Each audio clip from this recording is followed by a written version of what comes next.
بسم اللہ الرحمن الرحیم۔ بند میں اسلام کا پرچم دنیا میں لہرایا ہے، ظلم و ستم کے دور کے اندر حق کا دیپ جلایا ہے، دیوالان ہے اس لشکر کے جاں بازوں سے، اس لشکر کے جاں بازوں سے ہر باطل گھبرایا ہے۔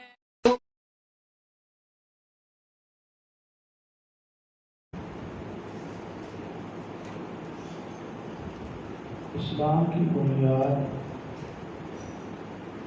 5 چیزیں کہلاتی ہیں۔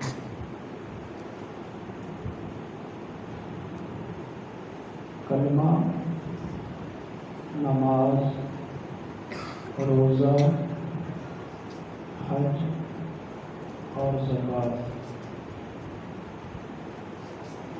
یہ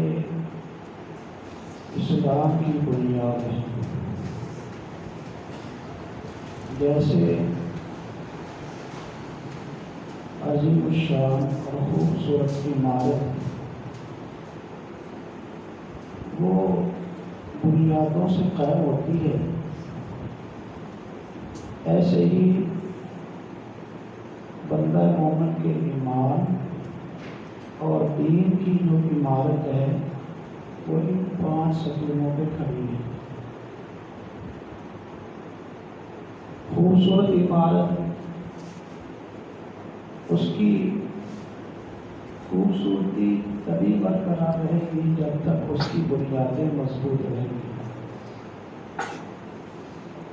جب بنیادیں ہلنا شروع ہو جائیں، کمزور ہو جائیں، تو پھر اس عمارت کی خوبصورتی، اس کے زرعی نقش و نگار بیکار ہو جاتی ہے۔ ایسے ہی انسان کا ایمان، دین، اس کی زیب و زینت، اس کی خوبصورتی ان اعمال اور ان ارکان کے ساتھ ہے۔ تو ان بنیادی 5 ارکان میں سے ایک رکن ہے روزہ۔ رمضان مبارک کے روزے مسلمانوں پر فرض ہیں۔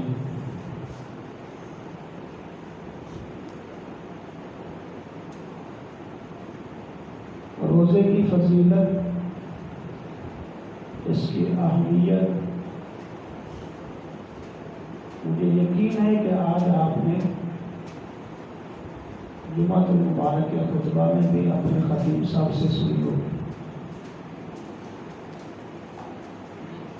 اور آپ کا یہ جو ہفتہ وار درس قرآن کا سلسلہ ہے، شاید 1-2 پچھلے سلسلوں میں بھی آپ نے اسی عنوان سے گفتگو سنی ہوگی۔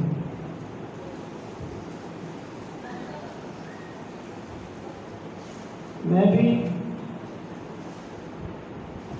اسی عنوان پر چند باتیں عرض کروں گا اور کوشش کروں گا کہ جو آپ نے پہلے سن رکھی ہیں ان سے ہٹ کر ہی کوئی قرآن کے دامن سے لے کر آپ کے دامن میں ڈال سکو۔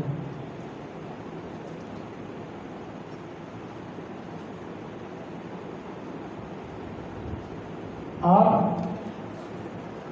اتنی بات تو سب سمجھتے ہیں کہ روزہ اسلام کے بنیادی ارکان میں سے ایک رکن ہے، اور کسی بھی چیز کے رکن کی وجہ سے اس چیز کا وجود برقرار رہتا ہے۔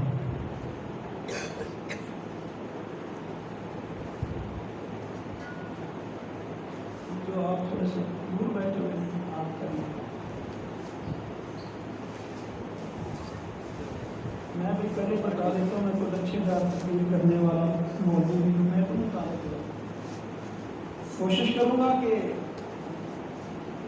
طالب علم کو جو سبق پڑھایا جاتا ہے وہ سبق ہی سنا سکوں آپ کو اچھے طریقے سے. آپ دعا کریں کہ اللہ مجھے صحیح سبق سنانے کی توفیق عطا فرمائے. آپ کے پاس بڑے بڑے خطیب علماء آتے ہیں تو وہ بیان کی شوخی بھی میرے پاس نہیں ہے, وہ قوت علم بھی نہیں ہے میرے پاس. تو طالب علم کمزور ہوتا ہے, اس کی باتیں اگر وہ سبق یاد کر لے تو مضبوط ہوتی ہیں, باتیں کمزور نہیں ہوتی.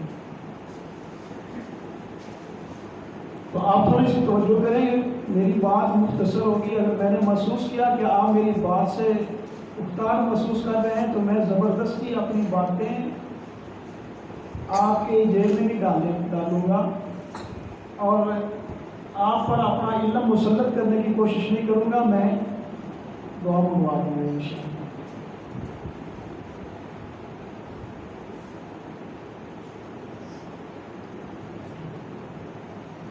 تو میں نے عرض کیا کہ کسی چیز کی جو شرط ہوتی ہے, جو رکن ہوتا ہے, وہ اس کے وجود کی ضمانت ہے. اس بات کو تھوڑا سا اور انداز میں ہم سمجھتے ہیں. آپ حضرات میں سے بہت کم دوست ہوں گے جنہوں نے مدرسے میں داخلہ لیا, مدرسے میں پڑھتے رہے, لیکن میرے اندازے کے مطابق جو آپ یہاں اس مسجد کے نمازی بیٹھے ہوئے ہیں, ان میں سے اکثر ایسے ہوں گے ان کا تبلیغی جماعت کے ساتھ سے روزہ ضرور لگا ہوگا. اس سروزے میں کچھ چیزوں کے مذاکرے کروائے جاتے ہیں. ان مذاکروں میں سے ایک مذاکرہ نماز کا ہوتا ہے. نماز کے مذاکرے میں نماز کے ارکان اور نماز کی شرائط بیان کی جاتی ہیں, دوستوں کو بتائی جاتی ہے, دہرائی جاتی ہے, اس کا مذاکرہ کیا جاتا ہے. تو نماز کے جو ارکان ہیں, نماز کی جو شرائط ہے, ان میں سے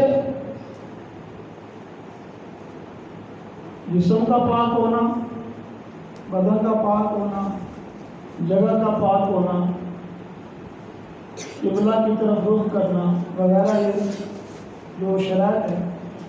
اب یہ 12-13 جو ارکان اور شرائط ہیں نماز کے, ان پر نماز کا عمل موقوف ہے. اگر ایک بھی ان میں سے نہیں, باقی تمام ارکان اور شرائط پائے جا رہے ہیں, موجود ہیں, ایک رکن ایک شرط مفقود ہے تو نماز نہیں ہوگی. آپ کا جسم بھی پاک, بدن بھی پاک, کپڑے بھی پاک, جگہ بھی پاک, ساری شرطیں موجود ہیں. ایک شرط ہے قبلہ کی طرف رخ کرنا. آپ اچھے کپڑے پہن کر, صاف ستھرے کپڑے پہن کر, اچھے قالین پہ کھڑے ہو کر, صاف ستھری جگہ پہ آپ ساری شرائط کے ساتھ نماز پڑھیں. پورا قرآن نماز کی ایک رکعت میں پڑھ دیں, لیکن رخ کرنے آپ اس طرف, نماز ہو جائے گی؟ نہیں, نماز نہیں ہوگی. کیوں کہ نماز کے ارکان اور شرائط میں سے ایک رکن اور شرط کیا ہے؟ قبلہ کی طرف رخ ہونا. تو جب آپ کی ایک شرط اور ایک رکن نہیں پائی گئی تو آپ کی تمام ارکان اور شرائط کے ساتھ پڑھی جانے والی نماز وہ بھی نہیں ہوگی. ایسے ہی سمجھیے کہ اسلام کے جو بنیادی ارکان ہیں, اعمال ہیں, ان کی صورتحال بھی عینی ایسے ہے.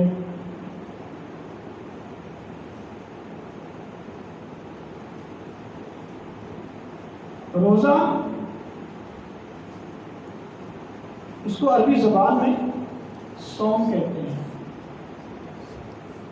یا ایھا الذین آمنوا کتب علیکم الصیام، اے ایمان والو تم پر روزے فرض کیے گئے۔ یہ کتبہ کا لفظ ہے، فرض کے معنی میں۔ آپ حضرات کسی سے کوئی معاملہ کرتے ہیں، زمین خریدتے ہیں، تو آپ اس کا اسٹامپ کرواتے ہیں یا اس کی رجسٹری وغیرہ انتقال وغیرہ کراتے ہیں۔ رجسٹری، انتقال اور اسٹامپ کرانے کے بعد وہ چیز آپ کی ملکیت میں آ جاتی ہے، آپ کے اختیار میں، آپ کے تصرف میں آ جاتی ہے، وہ چیز آپ کی بن جاتی ہے۔ آپ نے ایک پلاٹ کے 10 لاکھ روپے مالک کو دے دیے، آپ نے اس سے کوئی اسٹامپ نہیں لیا، آپ نے اس سے کوئی لکھائی پڑھائی نہیں کی، وہ آدمی 10 لاکھ رقم آپ کی لے کر مکر جاتا ہے کچھ دنوں کے بعد کہ میں نے تو اس سے پیسے لیے ہی نہیں، میں تجھے پلاٹ نہیں دیتا، تو قانونی اور عدالتی اور پنچایتی حوالے سے آپ کے پاس کوئی ثبوت ہے؟ نہیں ہے۔ تو جب آپ اس سے کوئی تحریر لے لیتے ہیں، اسٹامپ پیپر لے لیتے ہیں، کوئی اور تحریر لے لیتے ہیں کسی طریقے سے، تو وہ آدمی آپ کو پلاٹ دینے کا پابند اپنے آپ کو سمجھتا ہے۔ اس کو پتہ ہے کہ اگر میں نے پلاٹ نہ دیا تو اس کے پاس یہ ثبوت ہے، تو اس صورت میں وہ پلاٹ جو آپ کے پاس سپرد کر رہا ہے اور اس کو لازم سمجھ رہا ہے، وہ اس کتابت کی وجہ سے، اس تحریر کی وجہ سے۔ تو قرآن پاک نے جو لفظ روزے کے متعلق کہا وہ ہے کتب علیکم الصیام، کہ تم پر لکھ دیے گئے، فرض کر دیے گئے، لازم کر دیے گئے روزے۔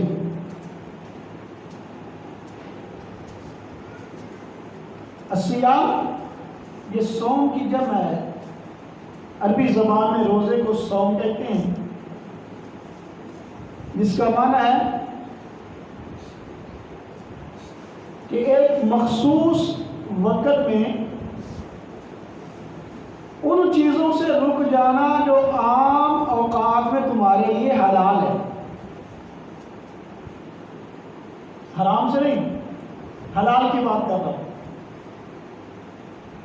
کھانا پینا عام دنوں میں حلال ہے،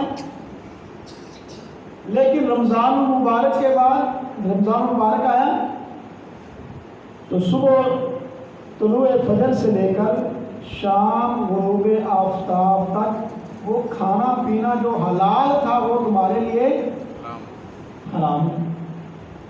اب بھی کھانا پینا حلال چیز موجود ہے، لیکن اس وقت میں جب تم نے روزے کی نیت کر لی تو اب نہیں کھا سکتے۔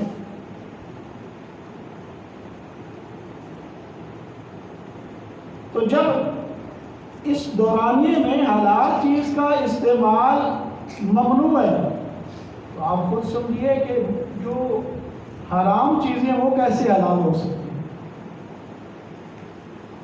کیوں ہے؟ جو حرام چیزیں ہیں وہ ممنوع نہیں ہوں گی۔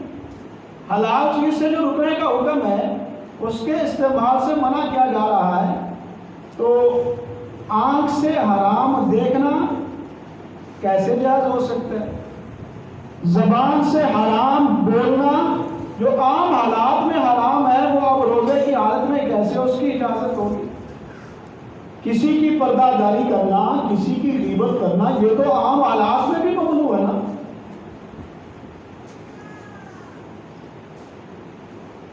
قرآن پاک نے کیا کہا؟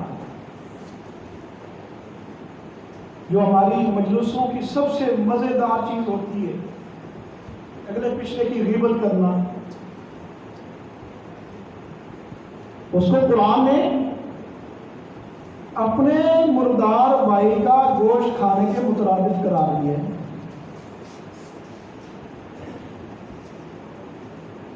سیدنا ابو بکر صدیق رضی اللہ تعالیٰ عنہ اور جناب سیدنا عمر فاروق رضی اللہ تعالیٰ عنہ نبی پاک صلی اللہ علیہ وسلم کے ساتھ ایک سفر میں تھے اور صحابہ بھی تھے.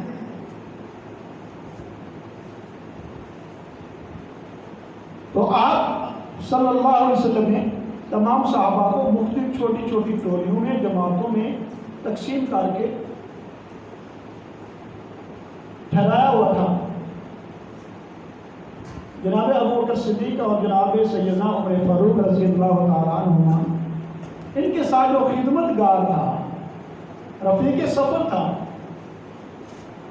وہ سو رہا تھا. سفر کی تھکاوٹ بھی ہوتی ہے، بعض لوگوں کو نیند ویسے بھی زیادہ آ جاتی ہے. بعض ایسے ہوتے ہیں وہ سارا دن پھرتے ہیں، گھومتے ہیں، مسجد میں آ گئے، تعلیم شروع ہوئی، بیان شروع ہوئی، سونا شروع کر دیتے ہیں.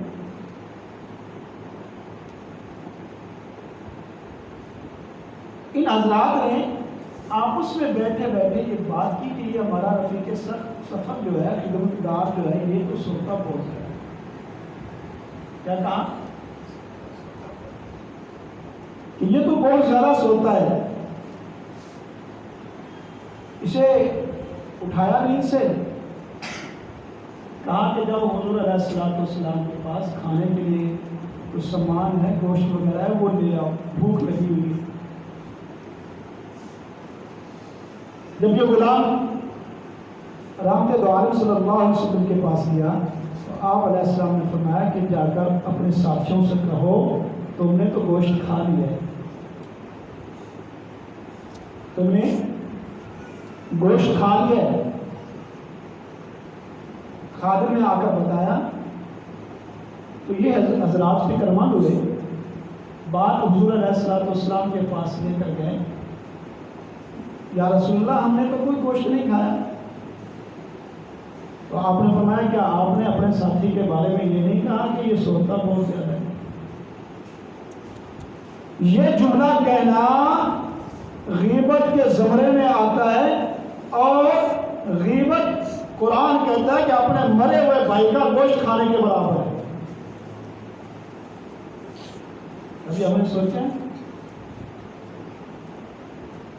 خدا کے لیے میں اپنے دوستوں سے کہا کرتا ہوں، نماز، روزہ، حج، زکوٰۃ یہ اعمال کرنے کے ہیں، لیکن جس رب نے یہ اعمال کرنے کا حکم دیا ہے اس رب نے انسان بن کر زندگی گزارنے کے طور طریقے بھی بتائے ہیں. اور انہیں طور طریقوں میں سے ایک طریقہ یہ بھی ہے کہ کسی کی عزت پر، کسی کی ذاتی زندگی پر انگلی نہ اٹھاؤ. اگر کسی کے ذاتی کردار اور ذاتی زندگی پر انگلی اٹھاؤ گے تو رب تمہیں ایسی جگہ سے، ایسے موقع پر ذلیل کر کے رکھ دے گا جہاں سے تمہارے وہم و گمان میں بھی نہیں ہوگا. دوسروں کی عزتوں کے ساتھ مت کھلائیں. میں جانتا ہوں میں کیا ہوں، اور جس رب کی حکم آدوریاں کرتا ہوں وہ مجھے تم سے بہتر جانتا ہے میں کتنا گندا ہوں، میں کتنا نافرمان ہوں. اگر ایک انسان رب کی نافرمانی کرنے کے باوجود اسے رب اپنے دروازے سے نہیں روک رہا، وہ رب کے دروازے پہ آ کر پھر بھی رب کے آستانے پہ جھکا ہوا ہے، اپنی پیشانی رگڑ رہا ہے، تو رب محمد کی قسم کھا کے کہتا ہوں یہ میرے جیسے لوگ جو زبانیں چلاتے ہیں اس کی عزت پر یہ ہم سے بہت بہتر اور اعلیٰ اور افضل ہے. نمازی بھی بنے، انسان بھی بنے، حاجی بھی بنے، انسان بھی بنے، روزہ دار بھی بنے، انسان بھی بنے. انسانی زندگی رحمت دو عالم صلی اللہ علیہ وسلم نے کیسے سکھائی ہے اسے بھی اختیار ہے. اگر راتوں کو رب کے سامنے قیام کرتے ہوئے تمہارے پاؤں سوج جاتے ہیں اور صبح سارا دن تمہاری زبان کی کینچیوں سے لوگوں کی عزتیں تار تار ہو رہی ہیں، رب محمد کی قسم کھا کے کہتا ہوں وہ رب کریم تمہارے رات کے قیام اور عبادتوں سے بے نیاز ہے. مخلوق کو مت ستاؤ، رب کی مخلوق کی عزتوں سے مت کھیلو، ان کی زندگیوں سے مت کھیلو۔ اس مخلوق کو اللہ نے اپنا قربہ قرار دیا ہے۔ تیرے بچے کے ہاتھ پہ کوئی پیار سے ہاتھ رکھ لے، تیرے بچے کے سر پہ کوئی پیار سے ہاتھ رکھ لے تو وہ تیری آنکھوں کا تارا بن جاتا ہے، تیری محبتوں کا مرکز بن جاتا ہے، تیرے دل میں اس کے لیے محبتیں اور خوشیاں پھوٹتی ہیں۔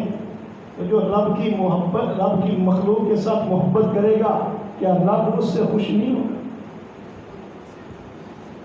اگر تیرے بیٹے کو کوئی نفرت کی نظر سے دیکھے، حقارت کی نظر سے دیکھے، تو اسے حقیر حقارت کی نظر سے دیکھتا ہے۔ جب تو رب کی مخلوق اور رب کے کنبے کو حقارت کی نظر سے دیکھتا ہے تو وہ رب کریم تجھے حقارت کی نظر سے دیکھتا ہے۔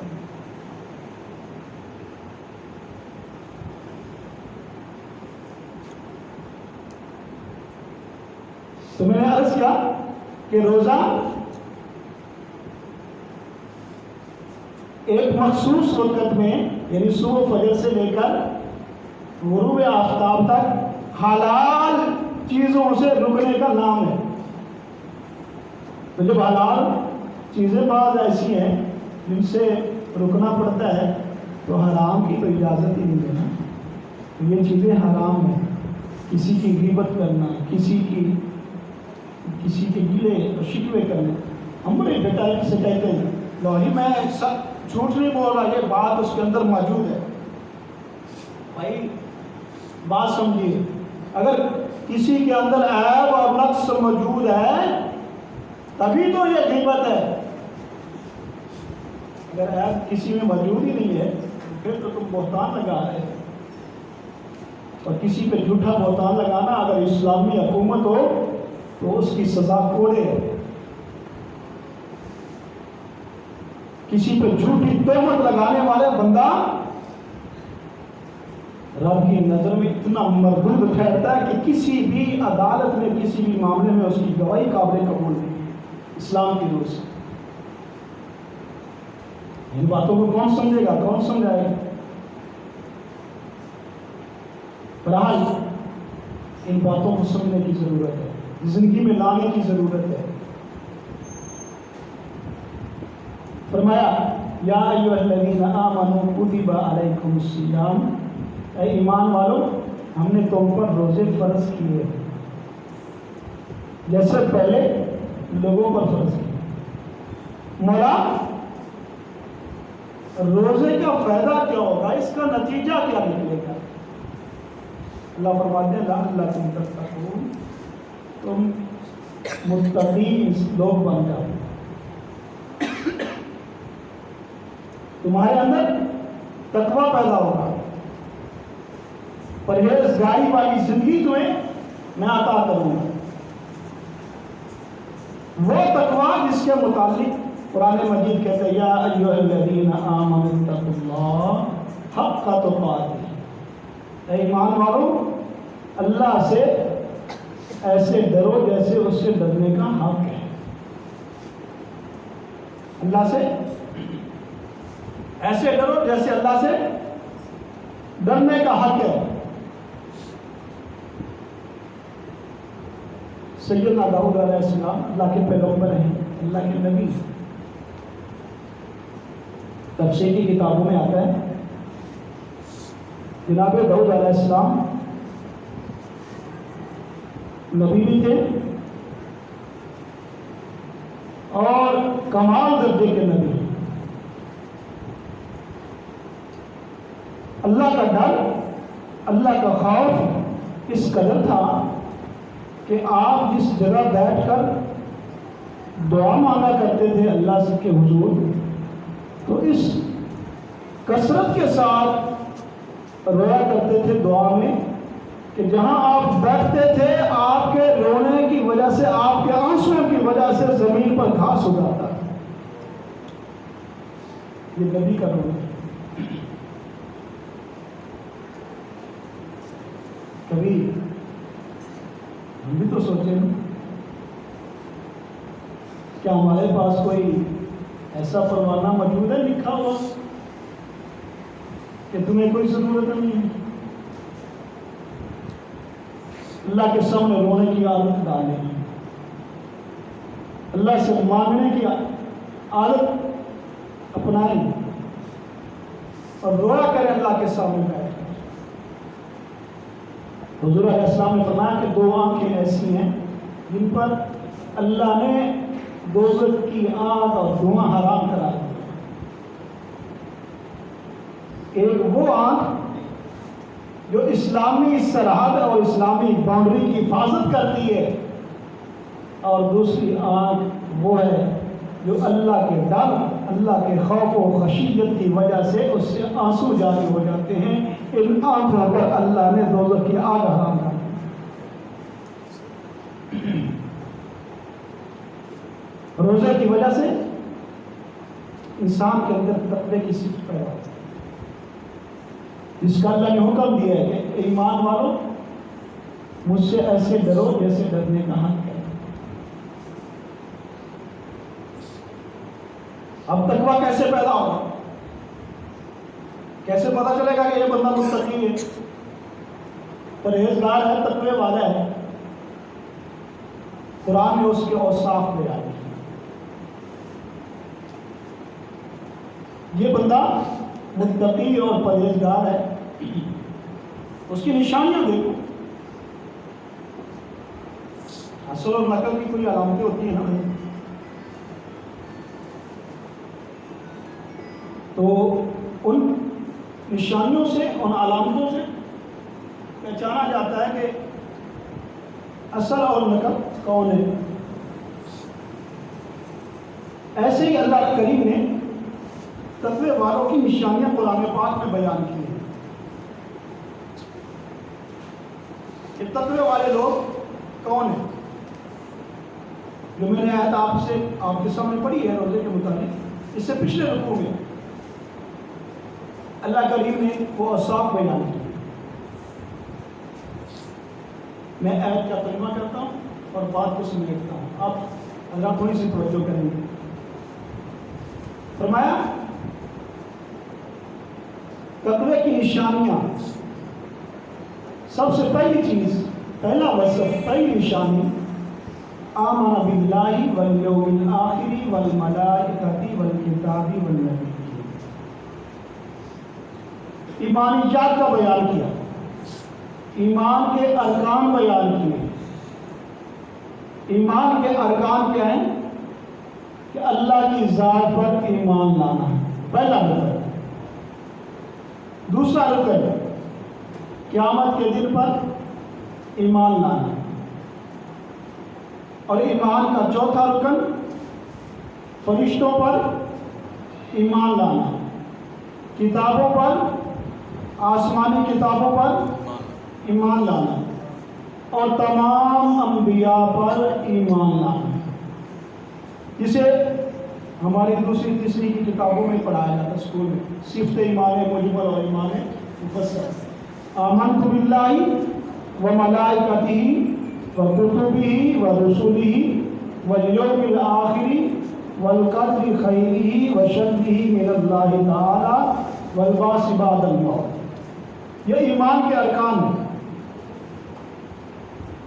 کہ اللہ کی ذات پر ایمان لاؤ۔ کیا مطلب ہے؟ کہ اللہ ہمیشہ سے ہے اور ہمیشہ رہے گا، وہ تنہا ہے اپنی ذات میں، وہ تنہا ہے اپنی صفات میں، اس کی ذات میں کوئی شریک نہیں ہے۔ جیسے وہ اپنی ذات میں تنہا ہے، وحدہ لا شریک ہے، ایسے ہی وہ اپنی صفات میں بھی اکیلا تنہا لا شریک ہے، اس کی صفات میں بھی کوئی اس کا شریک ہے۔ یہ اللہ کی ذات پر ایمان لانا۔ وہ ذات میں واحد، یکتا، تنہا، کوئی دوسرا نہیں۔ جیسے اللہ ہے، کوئی اور۔ اگر اللہ کے ساتھ کسی اور کو ذات میں شریک مانو گے تو پھر ایمان نہیں ہے، کفر ہے۔ عیسائیوں نے کیا کہا کہ خدا تین کے مجموعے کا نام ہے، جس کو عیسائی عقیدہ تثلیث کہتے ہیں۔ تو اللہ نے کیا فرمایا 6 پارے میں، لقد کفر الذین قالوا ان اللہ ثالث ثلاثہ، جنہوں نے اللہ کو تین کا تیسرا قرار دیا، تثلیث کے نہیں مانے، تین وہ ایک اللہ کر آئے تو رب نے اس کو کفر قرار دیا۔ عیسائیوں نے عقیدہ نہیں، تثلیث کے مقابلے میں توحید چلے گی، بے شک تثلیث کے مقابلے میں توحید چلے گی، تین کو نہیں مانو بلکہ ایک کو مانو۔ یہ نہ کہو عیسیٰ مریم رب ان تینوں کو بنائیں یا جبریل کو ساتھ ملاؤ اور تین کو ملا کے خدا قرار دو، یہ نہیں، بلکہ یہ اعلان کرو قل هو اللہ احد بے شک اللہ الصمد لم یلد ولم یولد ولم یکن له کفوا احد۔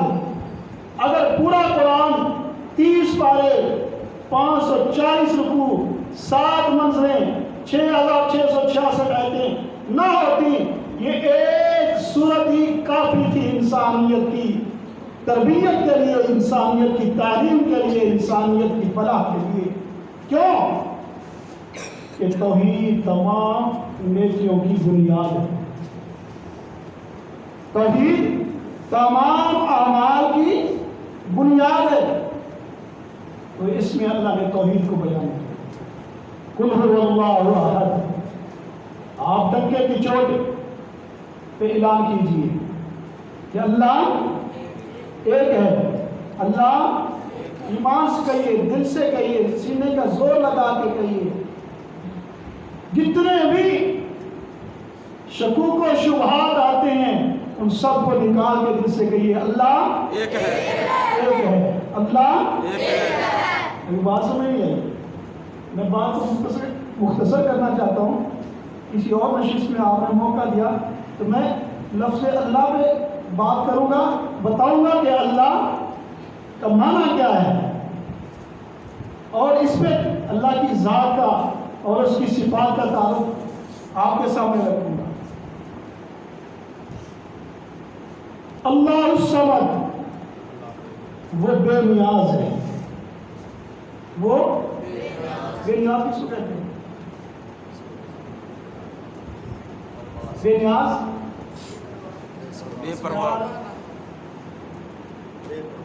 واپس شاید بات تو ٹھیک ہے، لیکن میں کہتا ہے اس لیے نہیں ہوں کہ یار وہ ناراض ہو گئے۔ بات ٹھیک ہے، کہتا ہے اس لیے نہیں ہوں کہ وہ ناراض ہو جائے گا، تعلق اس سے میرا بہت زیادہ ہے۔ جہاں یہ بات آ جائے وہ بے نیازی کے خلاف ہے، بے نیاز ہے، وہ پکڑنے پہ آئے تو اپنے کو پکڑ لے، چھوڑنے پہ آئے تو جسے چاہے چھوڑ دے۔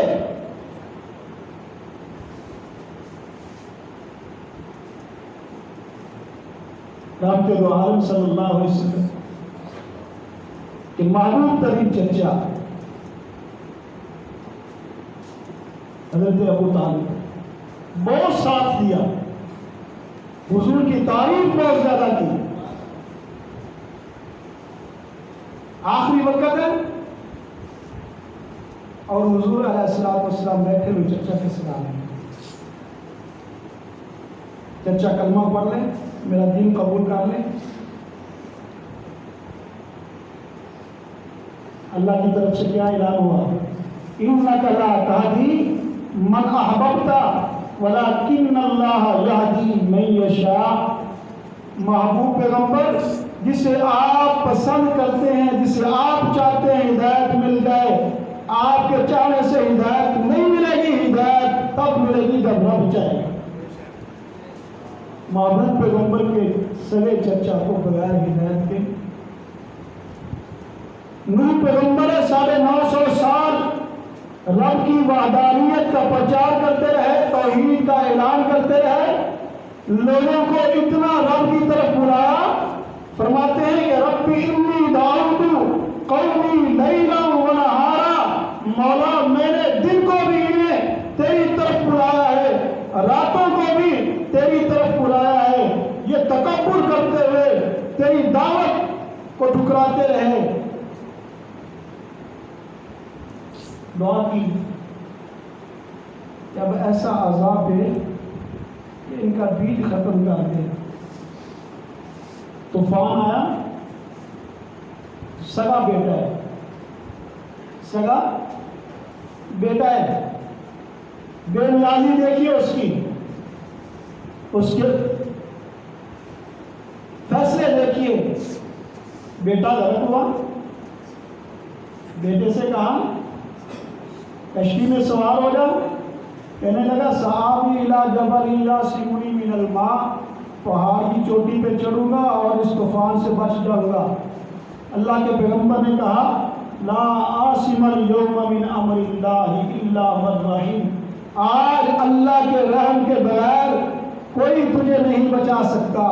پیغمبر کا بیٹا ہے، نبی کا بیٹا ہے، طوفان میں ڈوبنے لگا، باپ دیکھ رہا ہے، پیغمبر باپ دیکھ رہا ہے، بیٹا ڈوب رہا ہے، اللہ کے سامنے ہاتھ اٹھائے۔ پڑھیے قرآن کو۔ ہم نے تو مولویوں سے کس سے کہانیاں سنی ہیں نا، واہ سنے، بعد بھی ایسے ہی ہوتے ہیں، کس سے کہانیاں، یہ ایک دوسرے پہ ترکیب، ایک دوسرے پہ کفر کے فتوے۔ مولویوں سے کہو ہمیں قرآن سنایا کرو، قرآن سے عقیدے بتاؤ، قرآن سے ایمان بتاؤ، قرآن کے اعمال بتاؤ، قرآن کیا کہتے ہیں، لڑاؤ نہیں ہمیں، نفرتوں کے بیج مت اگاؤ۔ قرآن کتاب ہدایت ہے، رہنمائی کی کتاب ہے، قرآن پڑھو، قرآن سیکھو، قرآن کے قریب آؤ، نفرتیں نہیں ہوں گی، محبتیں آئیں گی، الفتیں پیدا ہوں گی، آپس میں مسلمان نہیں لڑیں گے، جھگڑیں گے نہیں۔ صحابہ کو نہیں دیکھتے، صحابہ نے جب قرآن کو سینے سے لگایا تو قرآن کو سینے سے لگانے سے پہلے وہ لوگ تھے جنہیں قرآن کہتا کنتم اعداء، تم ایک دوسرے کے دشمن تھے۔ جب تم نے قرآن کو سینے سے لگایا تو پھر انہیں لوگوں کو قرآن رحماء بینہم قرار دیتا ہے، شیر و شکر ہو۔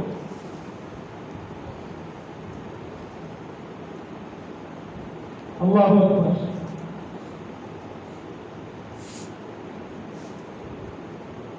کیا عرض کر رہا تھا؟ کیسا بے نیاز ہے نوح علیہ السلام، دعا مانگتے ہیں، ہاتھ اٹھاتے ہیں، مولا میری آنکھوں کے سامنے میرا بیٹا غرق ہو رہا ہے، ڈوب رہا ہے۔ میں الفاظ پڑھتا ہوں، کاش ہم عربی زبان جانتے تو آپ اللہ کا غیظ و غضب اور اس کی شان بے نیازی کا مظاہرہ دیکھتے۔ اللہ فرماتے فلا تسألنی ما لیس لک بہ علم، نوح پیغمبر جس حقیقت کا ادراک تجھے نہیں ہے اس کے بارے میں مجھ سے سوال مت کیجیے۔ اس پیغمبر کو اللہ نے دعا مانگنے سے بھی منع کر دیا جس نے 950 سال تک اللہ کی توحید کو بیان کیا، پتھر کھائے، مارے کھائیے، لوگوں سے استہزاء کروایا، اپنی ذات کا مذاق اڑایا گیا۔ اس پیغمبر کو اتنی اجازت ملی ہے، اس کی شان بے نیازی ہے کہ وہ اپنے بیٹے کو بچانے کی دعا مانگے، کافر بیٹے۔ اللہ الصمد، وہ بے نیاز ہے، لم یلد ولم یولد، وہ کسی کی اولاد نہیں اور اس کی کوئی اولاد نہیں۔ نہیں ہے. وَلَمْ يَكُنْ لَهُ كُفُوًا أَحَدٌ. وہ ایسا عظیم ہے کہ اس کی مثل یا اس کے برابر کوئی نہیں ہے. اللہ کے برابر کوئی نہیں، اللہ جیسا کوئی نہیں. یہ ہے عقیدہ توحید. عیسائیوں کے عقیدہ تثلیث کے مقابلے میں اسلام کا عقیدہ توحید ہے. یہ ہے سب سے پہلا وصف متقی لوگوں کا کہ اللہ کی ذات پر ایمان لانا. دوسرا وصف کیا ہے؟ قیامت کے دن پر ایمان لانا. میں یہاں تفصیل میں نہیں جاتا، بات لمبی ہو جائے گی. فرشتوں پر ایمان لانا، تمام آسمانی کتابوں پر ایمان رکھنا، تمام انبیاء برحق ہیں اس بات پر یقین رکھنا. جناب آدم علیہ السلام سے لے کر حضور خاتم الانبیاء صلی اللہ علیہ وسلم تک جتنے بھی انبیاء آئے ہیں وہ سب کے سب برحق ہیں، وہ سب کے سب سچے ہیں. حضور سے پہلے جتنے آئے حضور تک وہ سب کے سب سچے، اور حضور کے بعد کوئی نہیں ہے سچا، کوئی نہیں ہے. اس لیے کہ جناب رسول اللہ صلی اللہ علیہ وسلم نے فرمایا انا خاتم النبیین لا نبی بعدی. جو اللہ نے نبوت کا سلسلہ شروع کیا تھا وہ مجھ پر پایا تکمیل کو پہنچ چکا ہے. اب میرے بعد نبوت کا سلسلہ جاری نہیں رہے گا، بند ہو چکا ہے. یا رسول اللہ صلی اللہ علیہ وسلم، اگر آپ کی نبوت کے آنے کے بعد، آپ کی بعثت کے بعد کوئی نبوت کا دروازہ کھولنے کی کوشش کرے، کوئی نبی بننے کی کوشش کرے کسی بھی انداز میں، تو آپ نے فرمایا وہ دجال ہو سکتا ہے، وہ کذاب ہو سکتا ہے، وہ لعنتی ہو سکتا ہے، وہ سچا نبی نہیں ہے. اس لیے کہ جب سورج اپنی پوری شعاعوں کے ساتھ رونما ہو جائے تو پھر دیے نہیں جلائے جاتے، پھر چراغوں کی ضرورت نہیں رہتی. نبوت کا پورا آفتاب کامل وہ محمد الرسول اللہ صلی اللہ علیہ وسلم کا وجود مسعود ہے. تو جب آپ آ گئے تو کسی اور نبوت کے چراغ کی ضرورت نہیں ہے. اس لیے اللہ نے فرمایا ما کان محمد ابا احد من رجالکم ولکن رسول اللہ وخاتم النبیین. آگے فرمایا وآتى المال على حبه ذوي القربى واليتامى والمساکین وابن السبیل والسائلین وفی الرقاب. اپنے مال کو ضرورت مندوں پہ خرچ کرتا ہے. ایمان لانے کے بعد اپنا مال بھی خرچ کرتا ہے، نماز قائم کرتا ہے، زکوٰۃ ادا کرتا ہے. تو ایک ہی آیت میں دو چیزیں بیان کی. پہلے فرمایا کہ مال محبت کے باوجود ضرورت مندوں پہ خرچ کرتا ہے، اور پھر زکوٰۃ کو الگ سے بیان کیا. یعنی بتایا کہ زکوٰۃ تو فرض ہے نا، فرض کے ساتھ ساتھ اللہ توفیق دے تو نفلی صدقات و خیرات بھی کرنی چاہیے. والموفون بعہدہ، ایمان، مال خرچ کرنا، زکوٰۃ ادا کرنا، نماز قائم کرنا، اس کے ساتھ جو وعدہ کرو اس وعدے کو پورا کرنا. جب تنگ دستی آ جائے، مصیبت کی گھڑی آ جائے، بیماری آ جائے تو صبر کرنا. جنگ کا میدان ہو تو وہاں استقامت اور صبر کے ساتھ کھڑے ہونا. یہ چند اعمال، چند چیزیں، چند اوصاف بیان کر کے آگے اللہ کریم کیا فرماتے ہیں؟ اولئک الذین صدقوا. جن لوگوں میں یہ چیزیں موجود ہوں گی وہ لوگ حقیقت میں سچے لوگ ہیں. وَأُولَٰئِكَ هُمُ الْمُتَّقُونَ، یہی تقوی والے ہیں، یہی تقوی والے ہیں۔ جو تقوی روزے کی وجہ سے انسان میں پیدا ہوتا ہے، جس تقوی کو اختیار کرنے کا رب نے حکم دیا ہے، اس تقوی کی نشانیاں اللہ نے بیان کی کہ یہ نشانیاں جس انسان میں دیکھو سمجھو کہ وہ متقی اور پرہیزگار ہے۔ متقی لوگ پرہیزگاروں کو ملے گا، قرآن بیان کرتے ہیں ان للمتقین مفازا، کامیابی تو فقط تقوی والوں کے لیے ہے، کامیابی تقوی والوں کے لیے ہے۔ تقوی کی کیفیت کیا ہے؟ تقوی کی نشانی، تقوی کیسے آئے گا؟ ایک حدیث سنیے اور بات کو ختم کرتا ہوں۔ سیدنا عمر فاروق رضی اللہ تعالیٰ عنہ نے پوچھا حضرت ابی سے، تقوی کسے کہتے ہیں؟ آپ نے فرمایا امیر المومنین، کبھی آپ خاردار رستے سے گزرے، کبھی ایسے رستے سے آپ کا گزر ہوا ہے جس کی دونوں جانب خاردار پودے ہوں، کانٹے والے ٹہنیاں ہوں؟ آپ نے فرمایا ہاں۔ پوچھا اس وقت آپ کے گزرنے کی حالت کیا ہوتی ہے، کیا کیفیت ہوتی ہے؟ فرمانے لگے کہ میں اپنے کپڑوں کو اچھی طرح سمیٹ کے وہاں سے گزرتا ہوں کہ کہیں میرے کپڑے کانٹوں میں الجھ نہ جائے۔ فرمایا اس دنیا کی زندگی میں، اس بازار دنیا میں یوں زندگی بسر کرنا کہ رب کی نافرمانی کے کسی رستے پر انسان حق کا رستہ چھوڑ کر نہ چلے، رب کی نافرمانی کے رستے پہ نہ چلے، یہ تقوی والی زندگی ہے، یہی تقوی کی پگڈنڈی ہے، یہی تقوی کا رستہ ہے جس کے بارے میں اللہ فرماتے ہیں ان للمتقین مفازا۔ اللہ تعالیٰ سے دعا ہے کہ اللہ تعالیٰ ہمیں آنے والے دنوں کی قدر کرنے کی توفیق عطا فرمائے، اور روزے کو اس کے تمام آداب کی رعایت رکھتے ہوئے رکھنے کی توفیق عطا فرمائے، اور روزے کی وجہ سے جو انسان کی